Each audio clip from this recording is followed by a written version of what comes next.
Hello दोस्तों, कैसे हो आप सभी। स्वागत करते हैं आप सभी का युवस्ती जी क्विज में। तो दोस्तों आज जो कि बिहार डीएलएड के लिए भौतिक विज्ञान यानी कि फिजिक्स का 100 मोस्ट इम्पॉर्टेंट सेलेक्टेड क्वेश्चन लेके आए हुए हैं, जो आपके एग्जाम्स के लिए काफ़ी इम्पॉर्टेंट है। आज की इस लेक्चर को कंप्लीट ज़रूर कवर कर लीजिएगा आप सभी, क्योंकि काफ़ी इंपॉर्टेंट है आपके एग्जाम्स के लिए। तो चलिए शुरू करते हैं। और देखिए, आप सबको बताना चाहते हैं जो भी बिहार डीएलएड का तैयारी कर रहे थे और किसी कारण से तैयारी नहीं कर पाए हैं, तो देखिए आप सभी के लिए टारगेट कोर्स शुरू कर दिया गया है। मिनिमम फी में ये कोर्स अवेलेबल करवाया जा रहा है, जहां आपको VBI नोट्स प्लस में प्रैक्टिस सेट आपको दिया जा रहा है। 150 क्वेश्चन का फुल प्रैक्टिस सेट और जो कि मास्टर वीडियो क्लासेस भी आपको प्रोवाइड कर दिया गया है। तो जाइए फटाफट ज्वाइन कर लीजिए, कम समय में आप बेहतर तैयारी कर लीजिएगा फ्रेंड। ज्वाइन कैसे करना है, एप्लीकेशन का लिंक डिस्क्रिप्शन में दे दिए, तो वहां से जाके एप्लीकेशन को डाउनलोड कर लीजिएगा, अन्यथा प्ले स्टोर से जाके एप्लीकेशन को डाउनलोड कर सकते हैं। ये टारगेट कोर्स से आपका ध्यान रखेगा, जहां टू द पॉइंट सारा नोट्स आपको प्रोवाइड कर दिया गया है और जो क्लास है इंपॉर्टेंट वो क्लास प्रोवाइड कर दिया गया है, जो एग्जाम्स के लिए इंपॉर्टेंट है। कम समय में अधिक से अधिक आप सभी कवर कर सकते हैं। तो फटाफट जाइए ज्वाइन कर लीजिए आप सभी। ज़्यादा नहीं, मात्र 149 रुपये इसका प्राइस रखा गया है, ताकि सभी बच्चे परचेज कर सके इससे कम समय में तैयारी करने के लिए। तो जाइए फटाफट ज्वाइन कीजिए आप सभी। चलिए शुरू करते हैं। आइए फर्स्ट क्वेश्चन देखिए। फर्स्ट क्वेश्चन ये बन रही कि सौर सेल परिवर्तित करती है। अगर इन सेट में किसी भी क्वेश्चन का आंसर पता हो तो अपना आंसर आप सभी नीचे कमेंट बॉक्स में जरूर बताइएगा। तो right answer option number B जाएंगे, सौर ऊर्जा को विद्युत ऊर्जा में परिवर्तित करती है। याद रखिएगा आप सभी। देखिए सौर सेल जो परिवर्तित करती है वो सौर ऊर्जा को विद्युत ऊर्जा में। अगला क्वेश्चन कर लेते हैं। अगला क्वेश्चन ये बन रहा है अपना कि किसी वस्तु की गतिज ऊर्जा में वृद्धि किसके साथ होती है। तो देखिए किसी वस्तु की गतिज ऊर्जा में वृद्धि जो होती है वो वेग के साथ में होती है, यानी ऑप्शन में बी राइट आंसर है। याद रखिएगा आप सभी। तो हम सभी कह सकते हैं कि किसी वस्तु की गतिज ऊर्जा में तब वृद्धि होती है जब वेग साथ में हो। ऑप्शन में बी करेक्ट आंसर है। अगला क्वेश्चन कर लेते हैं। अगला क्वेश्चन ये बन रहा है अपना कि एक वस्तु को जमीन से ऊपर एक निश्चित ऊंचाई से छोड़ा जाता है। जिस समय ये जमीन को छुएगा उस समय डैश ऊर्जा होगी। तो उस समय इसकी ऊर्जा जो होगी फ्रेंड वो गतिज ऊर्जा होगी। याद रखिएगा आप सभी। जब वो जमीन को छुएगा तो उस समय जो इसकी ऊर्जा होगी वो कौन सी ऊर्जा होगी, तो उसमें गतिज ऊर्जा होगी। अगला क्वेश्चन देखिए क्या बन रहे हैं। जल के आयतन में क्या परिवर्तन होगा यदि तापमान 9 डिग्री सेल्सियस से गिराकर 3 डिग्री सेल्सियस कर दिया जाए। तो हम सभी कह सकते हैं आयतन पहले घटेगा और बाद में बढ़ेगा। अगर 9 डिग्री सेल्सियस से गिराकर 3 डिग्री सेल्सियस कर दिया जाता है तो आयतन पहले घटेगा बाद में बढ़ेगा। तो याद रखिएगा ऑप्शन नंबर सी बिल्कुल राइट आंसर हो जाते हैं। देखिए वाला क्वेश्चन क्या है, ल्यूमेन किसका मात्रक है। चलिए क्वेश्चन नंबर 5 के लिए आप सभी राइट आंसर करेंगे, ल्यूमेन किसका मात्रक है। तो हम कह सकते हैं ज्योति फ्लक्स का मात्रक ल्यूमेन है। Option number B right answer है क्वेश्चन नंबर 5 के लिए। देखिए अगला क्वेश्चन क्या है। अगला क्वेश्चन ये बन रही, किसी कालीन की सफाई के लिए यदि उसे छड़ी से पीटा जाता है उसमें कौन सा नियम लागू होता है। किसी भी कालीन को सफाई करने के लिए छड़ी से पीटा जाता है, उसमें कौन सा नियम लागू होता है। तो हम सभी जानते हैं कि कौन सा नियम लागू होता है, गति का पहला नियम। Option number A right answer हो जाएंगे आप सभी का। आइए अगला क्वेश्चन देखिए। पानी में भरे कप की तली में एक पत्थर रखा जाता है, पत्थर की आभासी गहराई है। बी राइट आंसर है इसकी वास्तविक गहराई से कम। अगला क्वेश्चन देखिए। प्रकाश छोटे छोटे कणों से मिलकर बना है जिसे कहते हैं, फोटोन कहा जाता है इसे। अगला क्वेश्चन देखिए। अगला क्वेश्चन ये बन रहे, प्रकाश वायु की अपेक्षा कांच में मंद गति से चलता है क्योंकि। चलिए आंसर करेंगे आप सभी। प्रकाश वायु की अपेक्षा कांच में मंद गति से चलता है क्योंकि वायु का अपवर्तनांक कांच के अपवर्तनांक से कम होता है, यानी इसका option number A right answer रहेंगे। जितने भी क्वेश्चन बताएंगे सारा इंपॉर्टेंट क्वेश्चन बताएंगे, एक भी ऐसा वैसा क्वेश्चन नहीं रहेगा जो आपके एग्जाम में आपको सपोर्ट ना करे। जितने भी क्वेश्चन आपको बताएंगे एग्जैक्ट क्वेश्चन बताएंगे जो हूबहू आपके पेपर में लड़ने का चांस है। अगला क्वेश्चन देखिए, अवतल लेंस हमेशा किस प्रकार का प्रतिबिंब बनाता है। चलिए क्वेश्चन नंबर 10 के लिए आप सभी राइट आंसर करेंगे। अवतल लेंस हमेशा किस प्रकार का प्रतिबिंब बनाता है। तो हमसे कह सकते हैं आभासी प्रतिबिंब बनाता है, यानी option number B right answer रहते आभासी।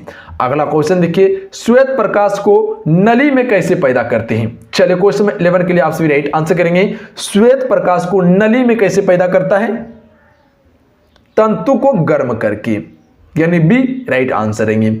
आइए अगला क्वेश्चन देखिए, प्रकाश की गति किसके बीच से जाते हुए न्यूनतम होती है। कांच से, ए राइट आंसर रहेंगे। अगला क्वेश्चन देखिए, बर्फ पानी में तैरता है परंतु अल्कोहल में डूब जाती है क्योंकि। अभी जो आपको पारे वाला बताए थे, ये लोहे की कील पारे में तैरता है जबकि पानी में डूब जाता है, सेम टू सेम वही क्वेश्चन है। चलिए आंसर करेंगे आप सभी, क्या हो जाएंगे इसका राइट आंसर। बर्फ पानी से हल्की होती है तथा अल्कोहल से भारी होता है। तो याद रखिएगा, पानी से हल्की होती है बर्फ, जिसके कारण से पानी पर तैरने लगता है, जबकि अल्कोहल में डूब जाता है क्योंकि अल्कोहल से बर्फ भारी होता है। तो याद रखिएगा आप सभी।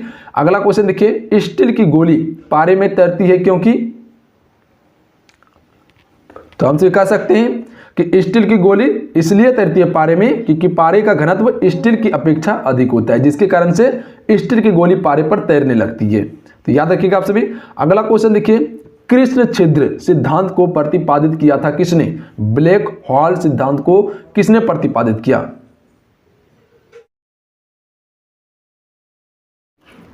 सी राइट आंसर रहेंगे, एस चंद्रशेखर ने किया था। अगला क्वेश्चन देखिए क्या है, किस तापमान पर जल का घनत्व अधिकतम होता है। डी राइट आंसर रहेंगे, 4 डिग्री सेल्सियस पर। अगला क्वेश्चन देखिए, उड़ान अभिलेखी का तकनीकी नाम क्या है।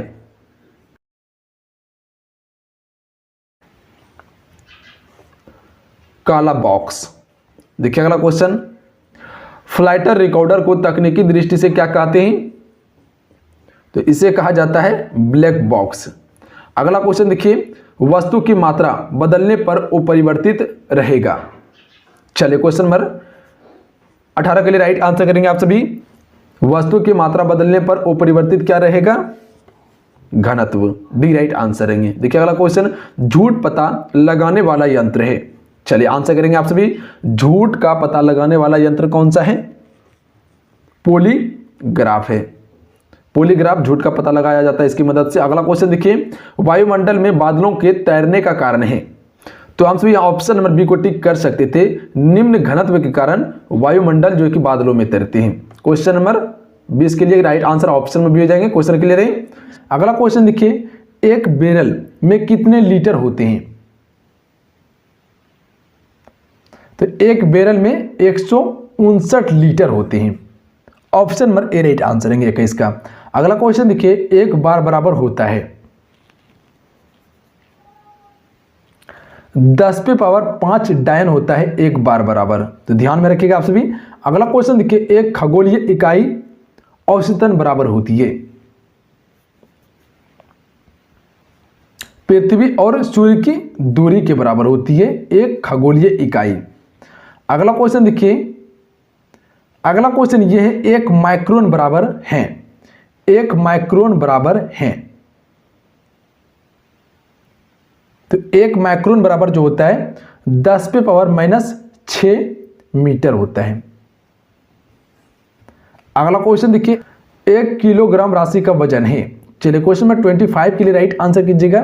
1 किलोग्राम राशि का वजन कितना होता है। तो हमसे कह सकते हैं 9.8 न्यूटन होता है। कितना, 9.8 न्यूटन होता है। अगला क्वेश्चन देखिए, एक प्रकाश वर्ष इनमें से किसके सर्वाधिक समीप है। 10 पे पावर 15 मीटर के समीप है। अगला क्वेश्चन देखिए, बांध के नीचे की दीवार मोटी बनाई जाती है क्योंकि। चलिए क्वेश्चन नंबर 27 के लिए आप सभी राइट आंसर कीजिएगा।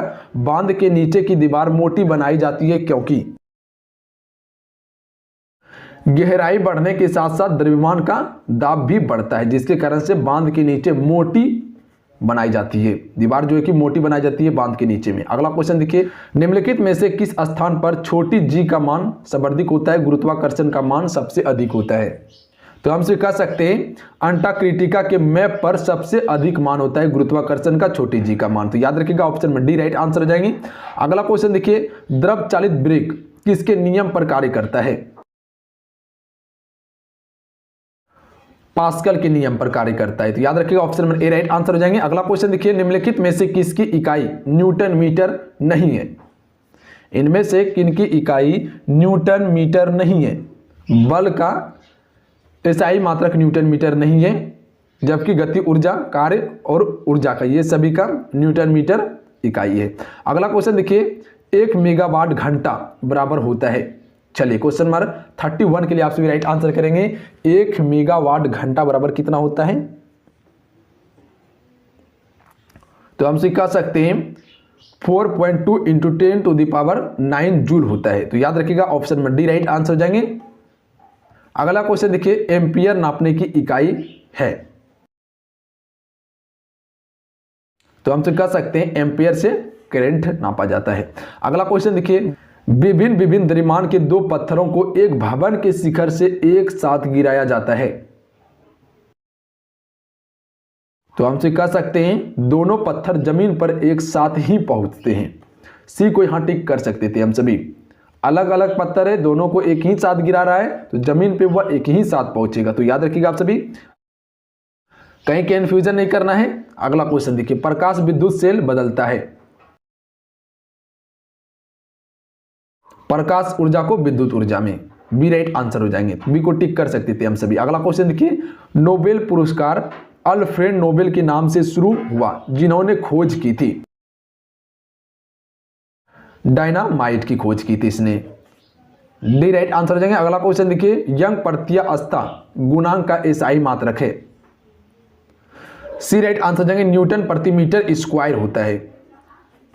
अगला क्वेश्चन देखिए, कोणीय संवेग किसके बराबर है? कोणीय संवेग किसके बराबर है? जड़त आघूर्ण गुना कोणीय वेग के बराबर होता है। ऑप्शन में ए राइट आंसर हो जाएंगे। अगला क्वेश्चन देखिए, बर्नौली का सिद्धांत निम्नलिखित में से किसके संरक्षण का परकथन है? ऊर्जा के संरक्षण का परकथन है बर्नौली का सिद्धांत। अगला क्वेश्चन देखिए, 1 नैनो सेकेंड में होते हैं 10⁻⁻9 सेकेंड होते हैं 1 नैनो सेकेंड में। डी राइट आंसर है। अगला क्वेश्चन देखिए, लोहे की कील पानी की सतह पर किस कारण तैरती है? चलिए आंसर करेंगे आप सभी। किस कारण से तैरती है? पृष्ठ तनाव के कारण से तैरती है। ऑप्शन में बी राइट आंसर रहेंगे। अगला क्वेश्चन देखिए, बॉलेस्टिक पेपर द्वारा स्याही के सोखने में शामिल हैं। तो इसमें शामिल है कोशिकीय अभिक्रिया परिघटना। बी को टिक कर सकते थे हम सभी यहाँ पे। तो जो भी ऑप्शन में बी को टिक कर रहे थे बिल्कुल राइट आंसर हो जाते उन सभी का। अगला क्वेश्चन देखिए, टेलीस्कोप की खोज किस वैज्ञानिक ने की थी? चलिए आंसर करेंगे क्वेश्चन नंबर 42 के लिए। टेलीस्कोप की खोज किस वैज्ञानिक ने की थी? गैलीलियो के द्वारा टेलीस्कोप की खोज की गई थी। Option number D right answer हो जाएंगे। अगला क्वेश्चन देखिए, डायनमो में ऊर्जा परिवर्तित होता है। चलिए आंसर करेंगे आप सभी, डायनमो में ऊर्जा परिवर्तित होता है। तो हम कह सकते हैं डायनमो में ऊर्जा जो परिवर्तित होता है यांत्रिक ऊर्जा से विद्युत ऊर्जा में। तो ऑप्शन नंबर ए को यहां से भी टिक कर सकते थे, कोई दिक्कत नहीं था। अगला क्वेश्चन देखिए, किसी वस्तु का भार उस समय न्यूनतम होता है जब उसे रखा जाता है।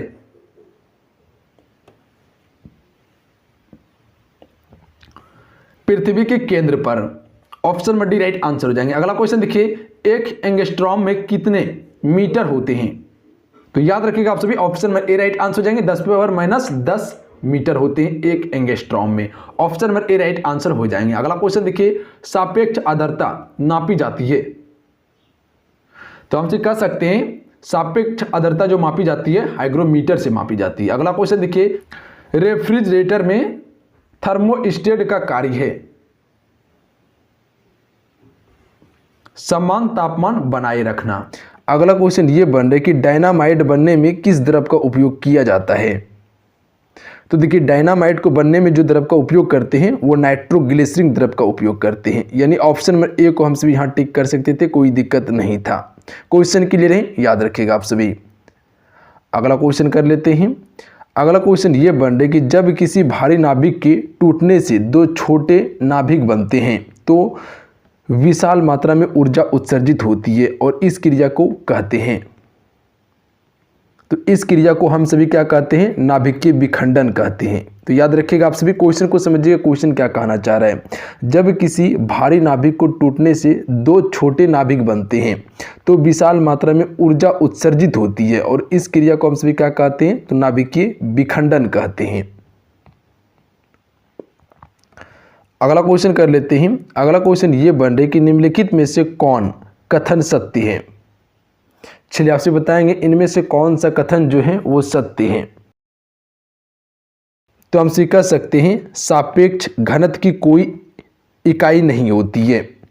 सापेक्ष घनत्व की कोई इकाई नहीं होती है, ये कथन क्या है, बिल्कुल सत्य है। अगला क्वेश्चन कर लेते हैं। अगला क्वेश्चन ये बन रहा है कि रंग में सफ़ेद दिखने वाले बादल डैश की घटना के कारण होते हैं फ्रेंड। चलिए बताएंगे इस क्वेश्चन का राइट आंसर क्या होगा। रंग में सफ़ेद दिखने वाले बादल डैश की घटना के कारण होते हैं। तो राइट आंसर ऑप्शन में भेजेंगे प्रकाश का परिकिरणन के कारण होते हैं। किसके कारण, प्रकाश का परिकिरणन के कारण होते हैं। ऑप्शन में भी करेक्ट आंसर रहेंगे। अगला क्वेश्चन है। अगला क्वेश्चन ये बन रहा है कि ईंधन आग के सिलसिले में प्रयुक्त होने का अग्निशामक का प्रकार है। डैश अग्निशामक का रूप है। तो राइट आंसर ऑप्शन में से हो जाएंगे रेत, इसका राइट आंसर रहेंगे। निम्नलिखित युग्मों में से कौन भौतिक राशियों के समान विमीय सूत्र नहीं है। तो ए राइट आंसर रहेंगे बल और दाब का। देखिए अगला क्वेश्चन क्या है, 1 पिकोग्राम होता है। सी राइट आंसर हो जाएंगे 10 पे पावर -12 ग्राम होता है 1 पिकोग्राम बराबर। अगला क्वेश्चन देखिए, टाइपराइटर के आविष्कारक हैं। चलिए आंसर करेंगे आप सभी, टाइपराइटर के आविष्कारक कौन है, जी बिल्कुल कौन है, सॉल्स हैं। निम्नलिखित में से किसने न्यूटन से पूर्व ही बता दिया था कि वस्तुएं पृथ्वी की ओर गुरुत्वाकर्षित होती है। यह किसके द्वारा बताया गया था, न्यूटन से पहले। तो हमसे कह सकते हैं ब्रह्मपुत्र के द्वारा बताया गया था। ये डी को यहां हमसे भी टिक कर सकते थे, कोई दिक्कत नहीं था। अगला क्वेश्चन देखिए, ध्वनि तरंगे सर्वाधिक तीव्र गति से चलती है। ए राइट आंसर देंगे ठोस में। अगला क्वेश्चन देखिए, यदि एक पेंडुलम से दोलन करने वाली घड़ी को पृथ्वी से चंद्रमा पर ले जाया जाए तो घड़ी होगी, तो ये सुस्त हो जाएगी। Option number A right answer हो जाएंगे, पेंडुलम से दोलन करने वाली घड़ी को अगर पृथ्वी से चंद्रमा पर ले जाया जाए तो यह सुस्त हो जाएगी। अगला क्वेश्चन देखिए, गैस भरे गुब्बारे का नाखून की तुलना में सुई से फटना आसान क्यों होता है। तो डी राइट आंसर हो जाएंगे, सुई गुब्बारे पर नाखून की तुलना में अधिक दाब डालती है, जिसके कारण से सुई से जो कि गुब्बारा जल्द फट जाता है पर नाखून से नहीं फटता है। अगला क्वेश्चन देखिए, 1 मील बराबर होता है। तो 1 मील बराबर होता है 1.61 किलोमीटर। तो याद रखिएगा 1.61 किलोमीटर होता है 1 मील बराबर। अगला क्वेश्चन देखिए, निम्नलिखित में से कौन सा एक व्युत्पन्न परिभाषा नहीं है। द्रव्यमान, ये एक व्युत्पन्न परिभाषा नहीं है, जबकि घनत्व, आयतन और चाल ये सभी एक व्युत्पन्न परिभाषा है। अगला क्वेश्चन देखिए, पक्षपात्र का विकास किसने किया था या पक्षपात्र का विकास किसने किया था। चलिए क्वेश्चन नंबर 62 के लिए आप सभी राइट आंसर करेंगे। तो ए राइट आंसर देंगे, वर्न वॉन ब्राउन के द्वारा किया गया था पक्षपात्र का विकास। अगला क्वेश्चन देखिए, निम्न द्रव्यों में से ध्वनि सबसे तेज यात्रा करती है किससे। चलिए आप सभी क्वेश्चन नंबर 63 के लिए राइट आंसर कर देंगे। निम्न द्रव्यों में से सबसे अधिक ध्वनि जो तेज यात्रा करती है वह किससे करती है। तो राइट आंसर ऑप्शन में हो जाएंगे स्टील में सबसे अधिक तीव्र गति से ध्वनि यात्रा करती है। अगला क्वेश्चन देखिए, ध्वनि तरंगों की प्राकृतिक होती है अनुदैर्ध्य। अगला क्वेश्चन है, लिफ्ट में मनुष्य का प्रत्यक्ष वजन वास्तविक वजन से कम कब रहता है। तो हम कह सकते हैं जब लिफ्ट तेजी से नीचे जा रही हो तब व्यक्ति को अपनी वजन से कम वजन लगेगा, अगर वही तीव्र गति से ऊपर जा रही हो तेजी से तो अधिक लगेगा। देखिए अगला क्वेश्चन, क्रिकेट की गेंद को किस कोण से मारा जाना चाहिए ताकि वह अधिकतम दूरी तक जा सके। तो याद रखिएगा आप सभी, अगर 36 से 45 डिग्री कोण से अगर गेंद को मारा जाए बल्ले से तो वह सबसे अधिक दूरी पर जाएगा। अगला क्वेश्चन देखिए, थर्मोस्टेट का प्रयोजन क्या है? तापमान को स्थिर रखना। अगला क्वेश्चन है, निम्नलिखित में से कौन एक सदिश राशि है? नहीं है, सॉरी, सदिश राशि नहीं है। तो हम कह सकते हैं द्रव्यमान सदिश राशि नहीं है, बल्कि ये एक अदिश राशि है, क्योंकि द्रव्यमान का कोई दिशा नहीं होता है, जबकि संवेग, वेग, कोणीय वेग ये सभी एक सदिश राशि है। सदिश राशि उसे कहते हैं जिसका एक निश्चित दिशा हो, और अदिश राशि उसे कहते हैं जिसका कोई निश्चित दिशा नहीं हो। जैसे हो गया लंबाई, हो गया आयतन, हो गया द्रव्यमान, हो गया, ये सभी का कोई दिशा नहीं है। अगला क्वेश्चन देखिए, ध्वनि का तात्व जिसे पिच कहा जाता है किस पर निर्भर करता है? तो ये करता है आवृत्ति पर। Option number A right answer हो जाएंगे। इसी कारण से अलग अलग ध्वनियां सुनाई देती है, किसी का मोटा, किसी का पतला। अगला क्वेश्चन देखिए, हेलीकॉप्टर का आविष्कार किसने किया? तो इसका आविष्कार किया था ब्रिकवेट ने किया था। बी राइट आंसर हो जाएंगे। अगला क्वेश्चन देखिए, अगला क्वेश्चन ये बन रहे कि घर्षण किस पर निर्भर नहीं करता है? चलिए आप सभी क्वेश्चन नंबर 71 के लिए राइट आंसर करेंगे, घर्षण किस पर निर्भर नहीं करता है? तो हम सभी कह सकते हैं सतह की बनावट पर निर्भर नहीं करता है। ऑप्शन में बी राइट आंसर है, याद रखिएगा आप सभी। घर्षण किस पर निर्भर नहीं करता है? तो सतह की बनावट पर निर्भर नहीं करता है। अगला क्वेश्चन है, अगला क्वेश्चन ये बन रहा कि कूलाम किसकी एसआई इकाई है फ्रेंड? तो देखिए, कूलाम एसआई इकाई जो है ये विद्युत आवेश की इकाई है। किसकी इकाई है? विद्युत आवेश की इकाई है। अगला क्वेश्चन देखिए, अगला क्वेश्चन ये बन रहा है कि नाभिकीय क्रियाओं में किसका उपयोग ईंधन के रूप में होता है? तो देखिए, नाभिकीय क्रियाओं में ईंधन के रूप में जो हम इस्तेमाल करते हैं वो क्या चीज़ का करते हैं? यूरेनियम का करते हैं। यानी ऑप्शन में ए इसका राइट आंसर है, याद रखिएगा आप सभी। किसका उपयोग करते हैं? यूरेनियम का उपयोग करते हैं, ध्यान रखिएगा आप सभी। अगला क्वेश्चन देखिए, अगला क्वेश्चन ये बन रहा है कि बाइफोकस लेंस का उपयोग डैश से पीड़ित लोगों द्वारा किया जाता है फ्रेंड? तो राइट आंसर ऑप्शन में जाएंगे, निकट दृष्टि और दीर्घ दृष्टि में किया जाता है। देखिए, जब निकट दृष्टि दोष और दूर दृष्टि दोष होता है तो उसमें बाइफोकस लेंस का हम प्रयोग करते हैं। यानी ऑप्शन नंबर डी इसका राइट आंसर है, ध्यान रखिएगा। अगला क्वेश्चन देखिए, वायु की आर्द्रता मापने के लिए कौन सा यंत्र प्रयुक्त किया जाता है? ए राइट आंसर है, हाइग्रोमीटर का प्रयोग करते हैं वायु की आर्द्रता मापने के लिए। क्वेश्चन क्लियर है? सारा क्वेश्चन को क्लियर करते चलेंगे आप सभी। अगला क्वेश्चन देखिए, निर्वात में प्रकाश की चाल होती है? तो राइट आंसर ऑप्शन में सी हो जाएंगे, 3 × 10⁸ मीटर प्रति सेकेंड होती है निर्वात में प्रकाश की चाल। अगला क्वेश्चन देखिए, चंद्रमा पर धरातल से दूर विस्फोट सुनाई नहीं पड़ता है, क्योंकि?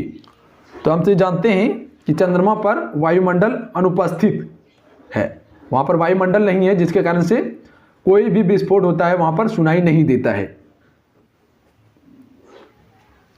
अगला क्वेश्चन देखिए, एक उड़ते हुए चक्के की प्रति सेकंड घूर्णन किससे मापी जाती है? डी को टिक कर सकते थे हम सभी। देखिए, अगला क्वेश्चन क्या है? प्रकाश वर्ष मात्रक है। तो ये मात्रक है दूरी का।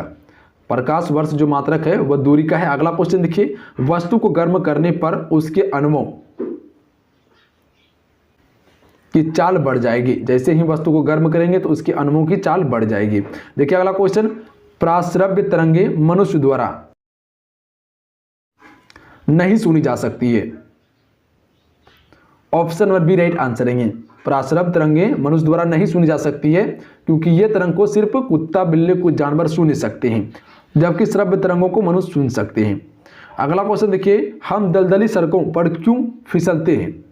तो हम सभी जानते हैं घर्षण की कमी के कारण हम सभी दलदली सड़कों पर फिसलते हैं। तो सी को यहां टिक कर सकते थे हम सभी।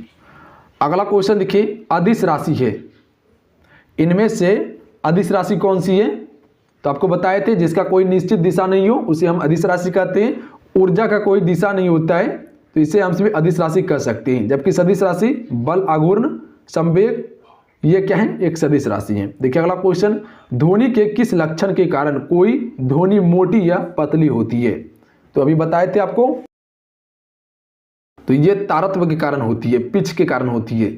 अगला क्वेश्चन देख लीजिए। अगला क्वेश्चन ये बन रही कि ऊष्मा गति का प्रथम नियम किस अवधारणा की पुष्टि करता है? तो ये ऊर्जा संरक्षण का पुष्टि करता है, याद रखिएगा आप सभी। ऊष्मा गति का प्रथम नियम जो फ्रेंड ये किस अवधारणा की पुष्टि करता है? तो ऊर्जा संरक्षण के नियम को पुष्टि करता है। ऑप्शन में ए करेक्ट आंसर रहेंगे। अगला क्वेश्चन कर लेते हैं। अगला क्वेश्चन ये है कि किसी वस्तु को अवतल दर्पण के सामने उसकी वक्रता और फोकस के बीच एक बिंदु पर रखा जाता है और इसकी छवि डैश बनेगी। तो देखिए इसकी छवि जो बनेगी फ्रेंड वो वक्रता के केंद्र से परे एक बिंदु पर बनेगी। इसकी छवि कहाँ पर बनेगी? वक्रता के केंद्र से परे एक बिंदु पर इसकी छवि बनेगी। यानी ऑप्शन में सी को हम सभी यहाँ टिक कर सकते थे, कोई दिक्कत नहीं था। क्वेश्चन क्लियर नहीं? अगला क्वेश्चन कर लेते हैं। अगला क्वेश्चन ये बन रहा है कि यदि प्रतिरोध आधा हो जाता है तो धारा डैश होती है। तो धारा जो हो जाएगी फ्रेंड वो दोगुनी हो जाएगी। यदि प्रतिरोध आधा हो जाता है तो धारा इसकी क्या होगी? दोगुनी होगी। अगला क्वेश्चन देखिए, कार्बोरेटर का उपयोग होता है। तो राइट आंसर ऑप्शन में भी हो जाएंगे पेट्रोल के साथ हवा को मिश्रित करना। अगला क्वेश्चन देखिए, निम्न में से किसके द्वारा सबसे अधिक ध्वनि प्रदूषण होता है? हवाई जहाज की उड़ान भरने से। अगला क्वेश्चन देखिए, फाइडोमीटर का उपयोग किसे मापने में किया जाता है? चलिए क्वेश्चन नंबर 90 के लिए आप सभी राइट आंसर करेंगे। तो ये किया जाता है समुद्र की गहराई मापने के लिए फाइडोमीटर का उपयोग। अगला क्वेश्चन देखिए, 1 नैनोमीटर होता है। तो राइट आंसर ऑप्शन में जाएंगे 10⁻⁹ सेमी के बराबर होता है। अगला क्वेश्चन देखिए, वायु में ध्वनि का वेग। तो राइट आंसर ऑप्शन में जाएंगे तापमान के घटने से घटता है ध्वनि का वेग। अगला क्वेश्चन देखिए, साधारण बातचीत के ध्वनि की तीव्रता होती है 30 से लेकर 40 डेसिबल तक होती है। अगला क्वेश्चन देखिए, निम्नलिखित में से कौन सी मात्रा जड़त्व का माप है? इनमें से कौन सी मात्रा जड़त्व का माप है? द्रव्यमान। सी राइट आंसर है। अगला क्वेश्चन देखिए, प्रासरब्य तरंगे वे ध्वनि तरंगे हैं जिनकी आवृत्ति, तो सी राइट आंसर है 20 किलोहर्ट्ज से अधिक है, उसे हम सभी प्रासरब्य तरंग कहते हैं। अगला क्वेश्चन देख लीजिए, छोटी जी का मान डैश के साथ घटता है। तो देखिए छोटी जी का मान जो घटता है फ्रेंड ये वजन के साथ में घटता है, यानी ऑप्शन में सी इसका क्या होंगे? राइट आंसर होंगे। अगला क्वेश्चन कर लेते हैं। अगला क्वेश्चन ये बन रहा है कि एक वस्तु की संवेग डैश पर निर्भर करता है। चलिए आपसे बताएंगे 79 के लिए राइट आंसर क्या होगा? एक वस्तु की संवेग डैश पर निर्भर करता है। तो ये किस पर निर्भर करता है? पिंड का द्रव्यमान और वेग पर निर्भर करता है। यानी ऑप्शन में सी को हम भी यहाँ टिक कर सकते थे, पिंड का द्रव्यमान और वेग पर निर्भर करता है। क्वेश्चन क्लियर है? याद रखिएगा आप सभी।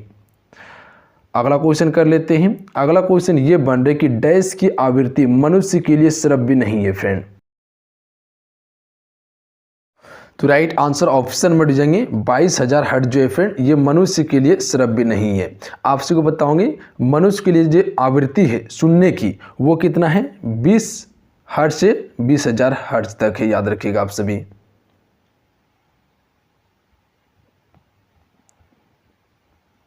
अगला क्वेश्चन कर लेते हैं। निम्नलिखित में से कौन एक सुचालक के प्रतिरोध को विपरीत रूप से प्रभावित करेगा?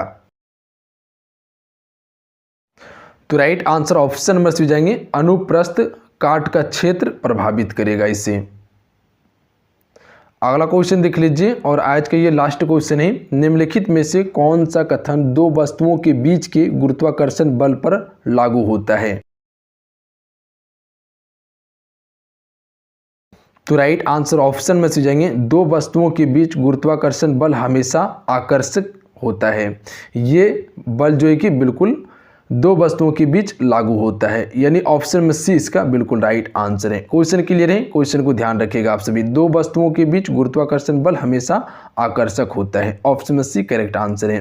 तो चलिए आज की इतना ही। आज के इस क्लास में हम सभी भौतिक विज्ञान का 100 मोस्ट इंपॉर्टेंट क्वेश्चन को कवर किए हैं जो आपके एग्जाम्स के लिए काफ़ी इंपॉर्टेंट है। तो चलिए अगर आज का ये क्लास अच्छा लगा, हेल्पफुल लगा तो क्लास को लाइक कीजिएगा और अपने दोस्तों में से जरूर शेयर कीजिएगा। जो भी चैनल पर नए हैं तो चैनल को सब्सक्राइब करने के बाद घंटे को प्रेस कर दीजिएगा ताकि जब भी क्लास हो नोटिफिकेशन आप सभी को प्राप्त हो सके।